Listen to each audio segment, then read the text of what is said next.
Joined back now with the legends themselves, Mr. Stefan Jawinski and Frank, or AKA Nuke. How you guys doing today? I'm doing good, and you? Yeah, I'm doing fantastic because we're going to, deep dive right into the Zhanhu, the new character for Year 3, Season 4, for those of you who may be joining us right now.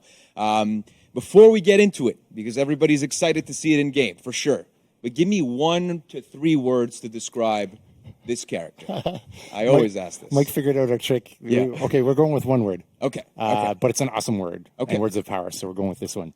The word is limitless. Limitless. Limitless on this character. Count me intrigued. I'll tell you that much. It's pretty awesome. So why limitless? Elise may have talked to you a little bit about how great a sword fighter this character is. The ruthlessness as, being able to fight on the whole army themselves. The ability to ruthlessly kill their own family member and not even care. Exactly, cold-blooded. Yeah, I like it. So we're going to see this in the fight style, the skill in the fight combat kit, and then we're going to see it also in the Scorched Earth policy of the Feat kit. Yes, so Masters of Fire, of course. So we're going to have to see some fire at some point, right? Of course, it's mandatory. Exactly. So let's dive right into it. Why don't you give us a little bit of the go-to moves for this character as we dive into the arena here? Oh, nice little emote, Frank. I saw that. Don't worry. It's classy. It's cool. So here's our Wulin hybrid, and we're going to start right off with the chains. Basically, it's a 2-hit chain on this character. Let's start with light. Was that an unblockable symbol I saw? I think it's an unblockable. Did you press light? Yes, I did. Holy smokes. Okay, Light finisher so interesting. is unblockable. So right off the gate here, there's two buttons you got to press, and you're going straight into an unblockable. Exactly. Wow. Because why mess around? Yeah, why not? Let's go. We can do heavy light as well to get to the finisher. Cool. We can do light heavy. Let's see what the heavy finisher looks like. Also unblockable? Very nice. Very nice. I like this. What I like about it is opponents will have to be like, hey, is it the light unblockable finisher and therefore I parry on this timing, or is it the heavy unblockable finisher, in which case I will lose if I thought it was a light, and vice versa. So this is really cool. I think you're showing heavy? Yep. Perfect. I had my eyes off the prize, so sorry. Yeah, there you go. So yes, this is the basics. Super cool. Gotcha. So should we get into the specifics then? Maybe Let's- take a look at the moveset. Let's And then totally let some people back at home get some screen grabs right now. Exactly. We can Taking a look replace here. those sketchy ones on Reddit, so that'll be nice. Quality coming this time. Yeah, there we go. And okay, let's get back into it. So we like the finisher. This is pretty cool. Let's see some ways to get there. Let's start with a sprint attack. This is for our game designer Benjamin, who always Very reminds elegant, me. eh? Yes, Very elegant. It's beautiful. Yeah. He always reminds me I missed a sprint attack, so I'll do it. So we showed that. Let's show lights, dodge forward attack. So a little bop there. That was a dodge forward heavy, which is also feintable. Very nice. All of these reach the finishers as well. Nice. After that, we've got side dodge heavy. So they come from the same side that you're dodging. So if you're dodging left, side dodge heavy will come from the left. Let's do side left light dodge attack. So those come from the inside. Very nice.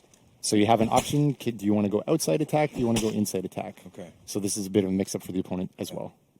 And of course, these go to finishers, as maybe you showed. We've got one other really cool piece of the puzzle here, which is a zone attack. This is undodgeable and looks super awesome. Yes. And it goes to finishers as well.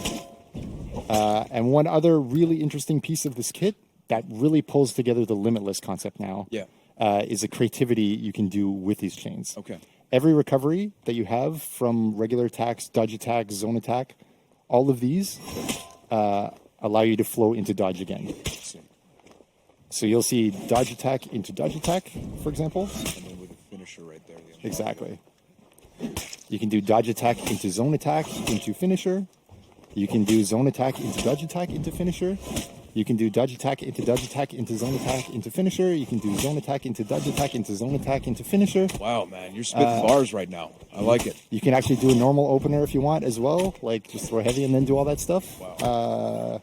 When you do a finisher, yeah, that's the end. So this is the limitless aspect that really is embodied right now, and Nuke, you're doing a great job at portraying it. Thank you. So for let's say the poor bastards that are gonna go against this hero in the first week, I know it's an adjustment period for everyone to kind of get used to the new character that's getting into For Honor. Do you have any advice for those people, such as myself, that might get wrecked? Yeah, so he's cool, right? Yeah. Obviously, you're going to get wrecked the first time you see this character because dodge attacks are going to be spicy and the finisher is going to be spicy as well. Very spicy. But you will find that, hey, if you have a dodge attack, you can dodge either left or right dodge attacks on the same timing. So you have some option to get through there. Yeah. If you have full block, that will beat that. If you have superior uninterruptible stance, Yeah. you can just armor right through these. So that's one way of doing it. Gotcha. So that's where I would start, honestly. Nice. And in terms of the play style that you like, how do you describe the play style of this character, whether it be within a team or just individually? Like, is there certain characters that you see in the game right now that might be a smooth transition, for certain players? Yeah, I think players who are used to Tiandi or a Kensei are going to quite easily come over to this kind of play style. The dodge attacks are there, the ability to move through group fights are there, and the ability to be a force in mid is kind of there for these characters. I think also Nobushi and Zhang Zhengs are going to have a good time transitioning to trying this character. And then the kind of unexpected ones, in my mind at least, would be someone like Shaolin, who has kind of an answer for everything. This character's kind of got an answer for everything, although it's a bit of a different concept. And then Berserker's the other one, where Berserker is allowed to really cancel a lot of recoveries and throw attacks like crazy. You're going to see this character also have that same creativity and that same ability to really be fluid and creative in their chains. Gotcha. And so, unless there's anything else, and this is a beautiful execution, let's take a look here. Absolutely perfect.